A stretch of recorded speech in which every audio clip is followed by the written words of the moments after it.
ಕೆಳಗಿನ ಗಾದೆಗಳನ್ನು ವಿಸ್ತರಿಸಿ ಬರೆಯಿರಿ. ಗಾದೆ ಮಾತು: ಕೋಪದಿಂದ ಕುಯ್ದ ಮೂಗು ಮತ್ತೆ ಬಂದಿದೆ.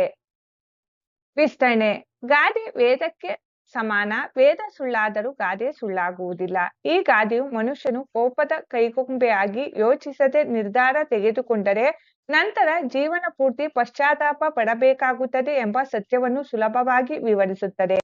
ಕೋಪ ಎನ್ನುವುದು ಕ್ಷಣಿಕವಾದ ಹುಚ್ಚು. ಮನುಷ್ಯನಿಗೆ ಅತಿಯಾದ ಕೋಪ ಬಂದಾಗ ಅವನಿಗೆ ಒಳ್ಳೆಯದು ಯಾವುದು, ಕೆಟ್ಟದ್ದು ಯಾವುದು ಎಂದು ಯೋಚಿಸುವ ಬುದ್ಧಿ ಇಲ್ಲವಾಗುತ್ತದೆ.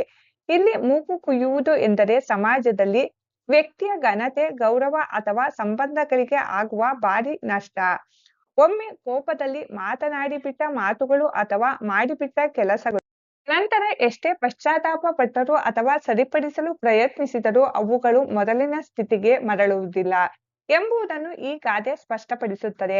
ಆದ್ದರಿಂದ ನಮಗೆ ಕೋಪ ಬಂದಾಗ ತಕ್ಷಣವೇ ಪ್ರತಿಕ್ರಿಯಿಸದೆ 1ರಿಂದ 10ರವರೆಗೆ ಎಣಿಸುವುದು ಅಥವಾ ಮೌನವಾಗಿರುವುದನ್ನು ಕಲಿಯಬೇಕು. ಕ್ಷಣಿಕ ಕೋಪಕ್ಕೆ ಶರಣಾಗಿ ಜೀವನ ಪೂರ್ತಿ ಕೊರಗಬೇಡ ಎಂಬ ಎಚ್ಚರಿಕೆಯನ್ನು ಈ ಗಾದೆ ನಮಗೆ ನೀಡುತ್ತದೆ. ವಿವೇಕ ಮತ್ತು ತಾಳ್ಮೆಯಿಂದ ಮಾತ್ರ ನಾವು ಯಶಸ್ವಿ ಜೀವನ ನಡೆಸಲು ಸಾಧ್ಯ.